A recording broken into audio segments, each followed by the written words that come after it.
नमस्कार मेरे प्यारे किसान साथियों, स्वागत है आपका आपके ही अपने किसान हितैषी यूट्यूब चैनल सादाबाद केसरी पर, जहां है हर खबर पत्थर की लकीर डंके की चोट पर एक मोटा सा लठ गाड़कर, जिसे न कल किसी का बाप उखाड़ सका था, न आज उखाड़ सका है, न कभी भविष्य में उखाड़ पाएगा। क्योंकि सोनू चौधरी की रिपोर्ट नहीं होती, वरन सोनू चौधरी रिपोर्ट को ही अंगद के पैर की भांति जमा देता है, जिसे उखाड़ पाना किसी भी मंदड़िया व्यापारी किसान विरोधी मानसिकता पाले बैठे यूट्यूबर्स के बस की बात नहीं है। किसान साथियों, आलू में तो वो भयंकर तेजी आएगी जिसे इनकी 7 पुश्तें भी नहीं रोक पाएंगी। आज खंदौली में 3797 900 रुपए प्रति कट्टा पार बिके हैं। चंदौसी बेल्ट में सूर्य आलू 1000 रुपए प्रति कट्टा के पार बिके हैं। जल्द ही चिप्सोना हो, 3797 हो, हॉलैंड हो, सिंदूरी हो या हाइब्रिड हो, सभी 1000 रुपए प्रति कट्टा का आंकड़ा पार कर जाएंगे, ऐसा मेरा अपना अनुमान है। लेकिन आलू का खेल वही जीत सकता है जो धैर्य एवं संयम बनाकर रख कर चला है, क्योंकि यह खेल पूरी तरीके से सिर्फ और सिर्फ रूमर पर आधारित है। आलू का रूमर बन गया तो आसमान फाड़कर दाम देता है, और नहीं बना तो जमीन पर, जैसा आप देख रहे हैं। वीडियो शुरू करें उससे पहले आप लोगों से निवेदन है कि जिन्होंने अभी तक अपना चैनल सब्सक्राइब नहीं किया है, वो फटाफट से चैनल को सब्सक्राइब कर लीजिए।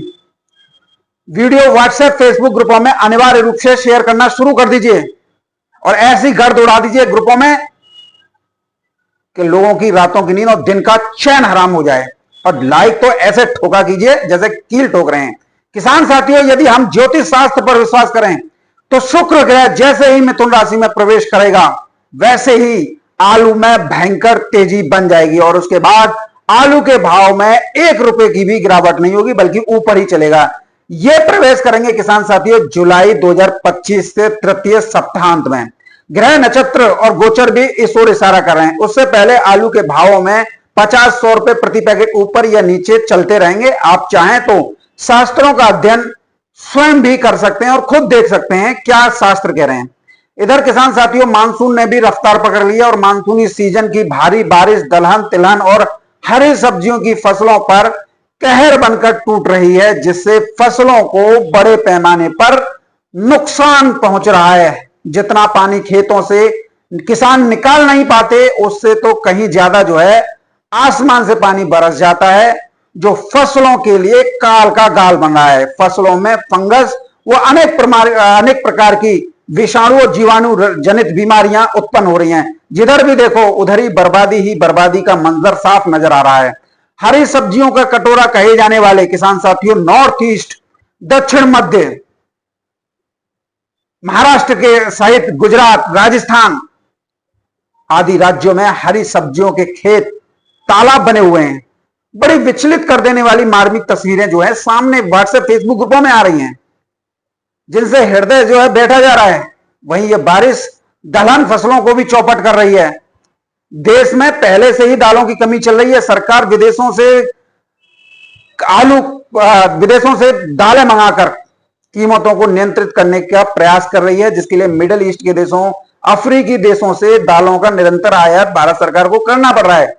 इस बार सरकार को अनुमान था कि अरहर, मसूर, मूंग, उड़द, तूर, मोठा, मटर की रकबा बढ़ाए तो दालों के लिए विदेशों पर निर्भरता कम हो जाएगी।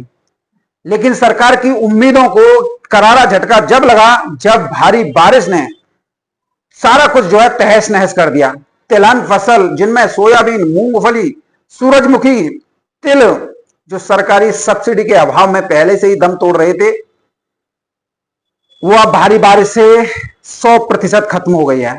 मानसून की बारिश ने इन्हें ही नहीं नुकसान पहुंचा है, बल्कि किसान साथियों आप देख रहे हो मक्का की फसल खड़ी है, बाजरा, ज्वार, ईख, सभी फसलें जो है गिरकर खेतों में ही सड़ रही हैं, क्योंकि ऊपर से पानी पड़ रहा है और नीचे ये बिछी हुई पड़ी हैं। सबसे ज्यादा हालत मूंग किसान, मक्का किसानों की हो रही है। दक्षिण भारत में पहले से ही हरी सब्जियों के दाम आसमान पर चल रहे थे, अब वो भी 7वें आसमान की सैर करेंगे। किसान साथियों, सबसे ज्यादा जनघनत्व वाले राज्यों में शुमार पश्चिम बंगाल, बिहार, झारखंड, उड़ीसा, यहां पर तो हरी सब्जियों का मैदान ही उड़ गया है। अब चूंकि जनघनत्व ज्यादा है, लोगों की आजीविका किस पर टिकेगी? आलू पर, क्योंकि आलू सस्ता भी है और टिकाऊ भी है। इससे बंगाल में आलू की कीमतें 1,000 रुपए प्रति कट्टा का आंकड़ा जो है जुलाई मध्य तक अनुमानित पार कर जाएंगी। हरी सब्जियों और दालों की बढ़ती कीमत व उनकी अनुपलब्धता के चलते गुजरात, मध्य प्रदेश में आलू सबसे पहले सोल्ड आउट होगा, क्योंकि यहां राशन आलू कम है, वेफर आलू प्रोसेसिंग में जा रहा है, और वो भी यूनिटों, जितनी यूनिटें लगी हुई है उसके हिसाब से भी कम पड़ रहा है। यदि ऐसा हुआ तो उत्तर प्रदेश के किसानों के लिए यह एक सबसे बड़ा गोल्डन चांस होगा, क्योंकि जो किसान खेतों पर बिक्री करने के अभाव में आलू को कोल्ड स्टोरेज में रखे रहे, उन्हें यह चांस मिल सकता है। आलू के लिए पंजाब, गुजरात, मध्य प्रदेश में लेने के लिए मारामारी मचना तय है, और मानसूनी सीजन में घरेलू मांग सबसे ज्यादा बढ़ रही है। इससे दोनों ही राज्य दूसरे राज्यों की सप्लाई देने के स्थान पर किसान साथियों उत्तर प्रदेश जैसे राज्य से आलू लेने के लिए बाध्य हो जाएंगे। मैं दावे के साथ कह रहा हूं, पंजाब से राशन आलू धीरे धीरे मंडियों में कम आ रहा है। आप देख रहे हो दिल्ली आजादपुर मंडी में 4 या 5 गाड़ियां आ रही है, क्योंकि यहां कोल्डो में वेफर कंपनियों का आलू है जो लगातार प्रोसेसिंग यूनिटों में जा रहा है। किसान साथियों, हरी सब्जियों, दलहन तिलहन फसलों की बर्बादी का असर आलू की कीमतों में बढ़ोतरी के रूप में आप लोगों को बहुत जल्द देखने को मिलेगा। जिस वक्त आप कोल्ड स्टोर पर बिक्री करने जाओगे तो आलू के रेटों में 100-150 का उछाल आपको मिलेगा। जिस आलू को लेकर व्यापारी नाक भौं सिकुड़ते हुए हाथ नहीं रख रहे हैं, समय का पहिया उसी आलू को, उसी व्यापारी को 1,000-1,200 रुपए प्रति कट्टा खरीदने के लिए मजबूर कर देगा। भारी बारिश से, मौसम ठंडा होने से आलू की खपत अब हर घर में बढ़ रही है। लोग जो गर्मी की वजह से आलू खाना पसंद नहीं कर रहे थे, अब वे चटकारे ले लेकर आलू का स्वाद लेना, आलू खाना, आलू बॉईल करके खाना पसंद कर रहे हैं। सुबह शाम नाश्ते में भी आलू से बने हुए स्नैक्स, सैंडविच, पकोड़े, चिप्स, पापड़, भुजिया का आनंद ले रहे हैं चाय के साथ। वहीं रिश्तेदारों का आगमन हो जाता है तो एक समय पर आलू से बनी हुई कचौड़ी, आलू की सब्जी, दूसरे समय शाम के समय या सुबह के समय पराठे जो है गर्मा गर्म सर्व किए जा रहे हैं।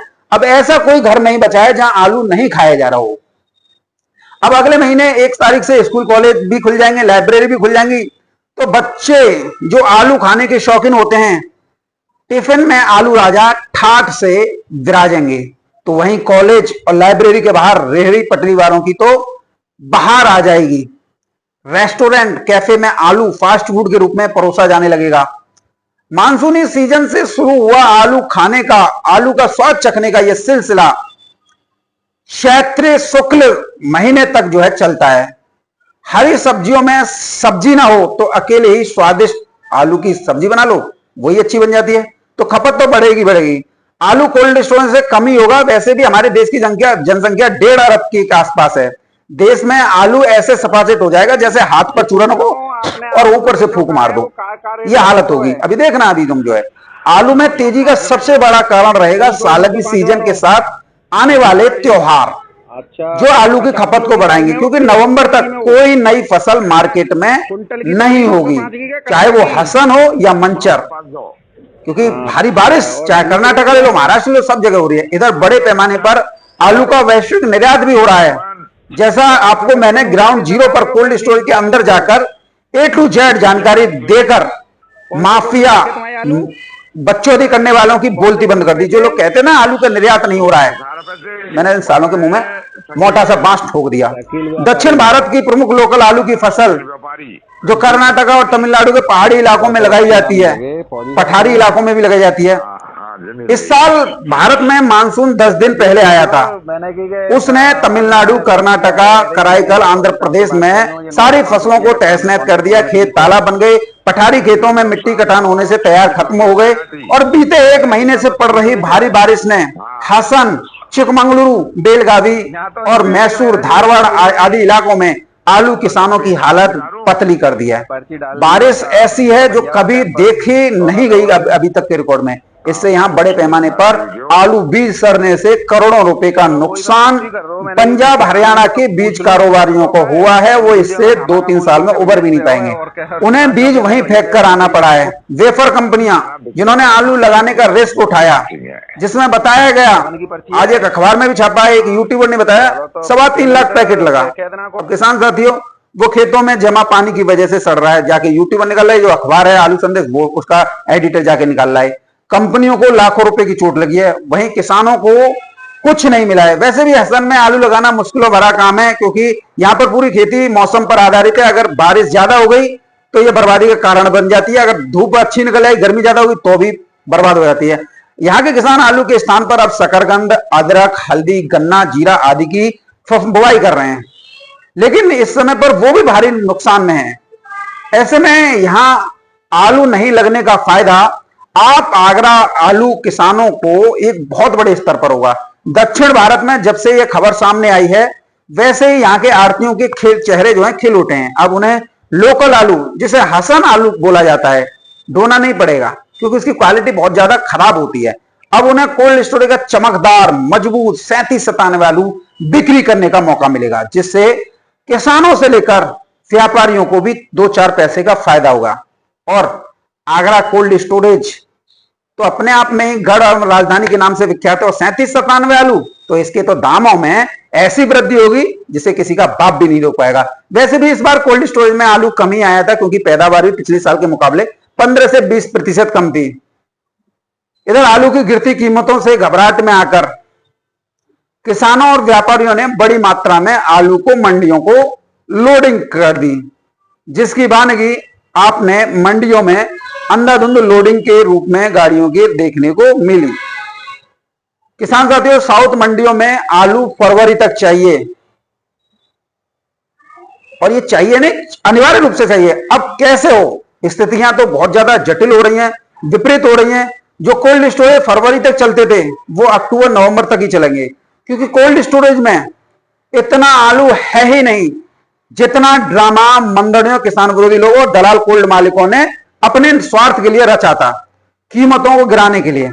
आलू में भयंकर महातेजी आएगी, जिसे मंदड़ या व्यापारी कोल्ड मालिक चाह कर भी नहीं रोक पाएंगे। किसान साथियों, इधर ईरान और इजराइल और फिलिस्तीन, रूस और यूक्रेन के बीच जारी परमाणु हथियारों के युद्ध से कृषि व्यवस्था जो है इन सभी देशों में चरमरा कर रह गई है। रूस और यूक्रेन के साथ ही इजराइल भी आलू समेत प्रमुख फसलों के आयात के लिए भारत पर ही निर्भर है, और लगातार यहां से इन देशों को आलू भेजा भी जा रहा है। अगर बात करें परमाणु हथियारों के युद्ध में फसलों को बड़े पैमाने पर नुकसान जो पहुंच रहा है, उससे पारिस्थितिक तंत्र, जिसे पर्यावरण बोलते हैं, उसका क्षरण होने से खेती किसानी जो है बंजर हो रही है। तापमान बढ़ने से आलू, गेहूं जैसी फसलों की बुवाई नहीं हो पाती है, क्योंकि इनके लिए टेम्परेचर चाहिए 20 और चल रहा है वहां 55। ऐसे में यहां उत्पादन होने वाली फसलों का निर्यात भी किसान साथियों उन्होंने बंद कर दिया है, और आयात जो है शुरू कर दिया है। ईरान, जो विश्व में कभी कृषि प्रधान देश के रूप में जाना जाता था, आज उसकी कृषि व्यवस्था पूर्ण रूप से बर्बाद हो रही है। मानवीय सहायता के रूप में ईरान के अनुरोध पर भारत तत्काल मदद शुरू कर सकता है, लेकिन युद्ध विराम के बाद। ऐसे में यहां से भी आलू की अच्छी खासी डिमांड निकलकर सामने आ रही है, जैसी इस युद्ध के विभीषिका के बाद में देखने को संभावना मिल रही है। अब किसान साथियों, कोल्ड स्टोरेज में उत्तर प्रदेश के में एक बहुत बड़ा ड्रामेबाजी खेल चल रहा है। आपने देखा होगा दिल्ली आजादपुर मंडी को अकेले चंदौसी बैल से 70-75 गाड़ियां पहुंच रही हैं, 40-45 गाड़ी जो है अलीगढ़ बेल्ट से पहुंच रही हैं, रोजाना 110 से 120 गाड़ियां पहुंच रही हैं। अब ये आजादपुर मंडी की बात है, और इसके साथ ही अगर हम केशवपुर, गाजीपुर, ओखला, नोएडा, फरीदाबाद, गुरुग्राम और साहिबाबाद मंडी को देखें, तो इस मंडी में भी, गाजीपुर मंडी में रिकॉर्ड 80 गाड़ियों की आमदनी कल शनिवार को हुई थी। अगर हम इन सभी मंडियों का एवरेजन देख लें, 60-65 भी लगा लें, तो रोजाना कोल्ड स्टोरेजों से 200-300 गाड़ियां अकेली साइड मंडियों को पहुंच रही हैं, और आजादपुर मंडी में तो पहुंच ही रही हैं। तो ऐसे में अगर किसान वहां पर देखता है तो मंडियां ज्यादा आलू पहुंच रहा है, कोल्ड स्टोरेज ज्यादा कम निकासी है, किसान तो फुटबॉल बनकर रह गया है। और कुछ यूट्यूबर और अखबार वाले ऐसी ऐसी खबरों को डाल देते हैं जिसका ना कोई और होता है ना कोई छोर होता है। डीएचओ के माध्यम से खबरें चलाई जाती हैं। ये वही डीएचओ किसान साथियों जो कि भ्रष्टाचार में लिप्त होते हैं।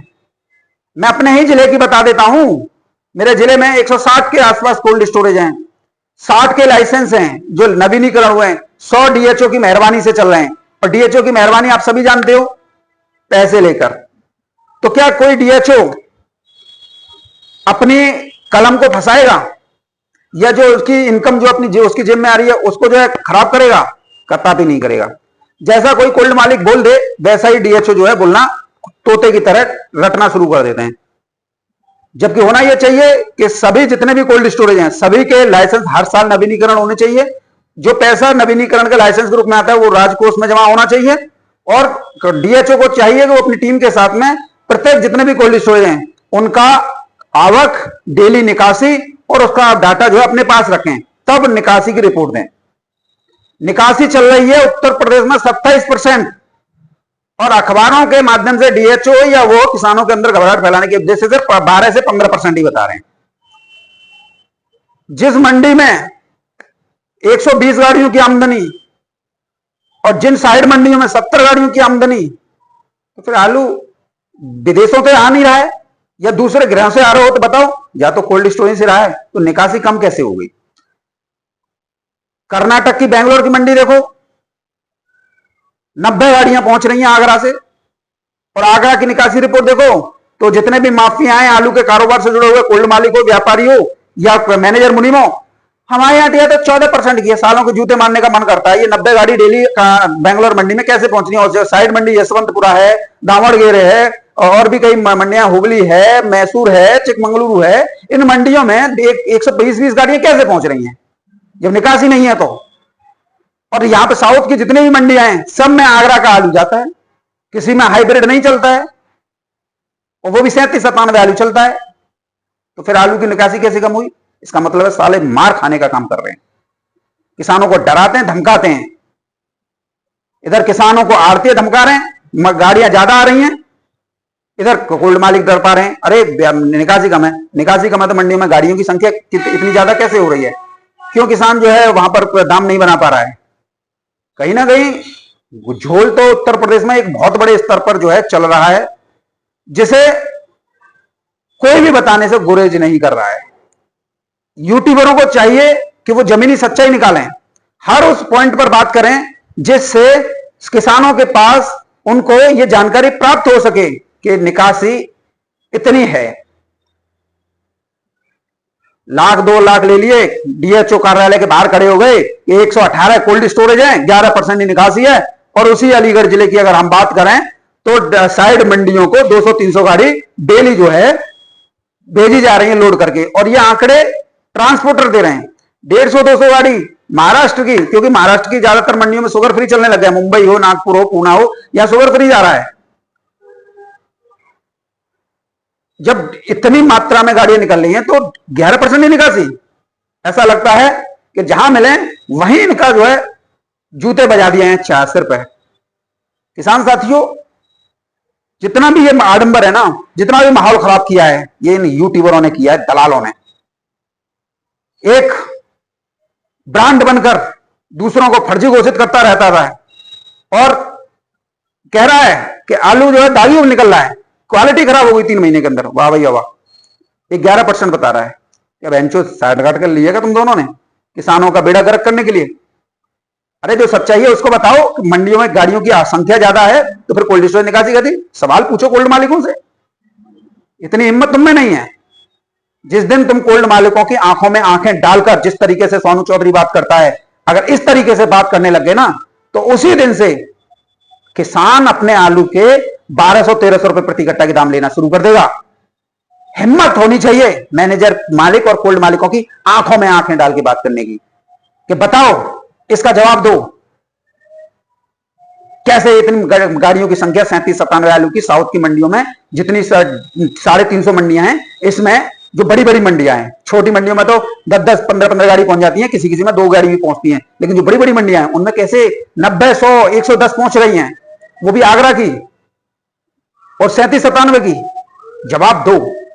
और जबकि अगर 90 से भी आप औसतन लगा लेना, 350 का गुणा 90 से कर दीजिए तो आपके सामने आ जाएगी कि कितनी गाड़ियां हैं। लेकिन समस्या इस बात की है कि यूट्यूबर इस पर ना बोलकर किस पर बोलेंगे?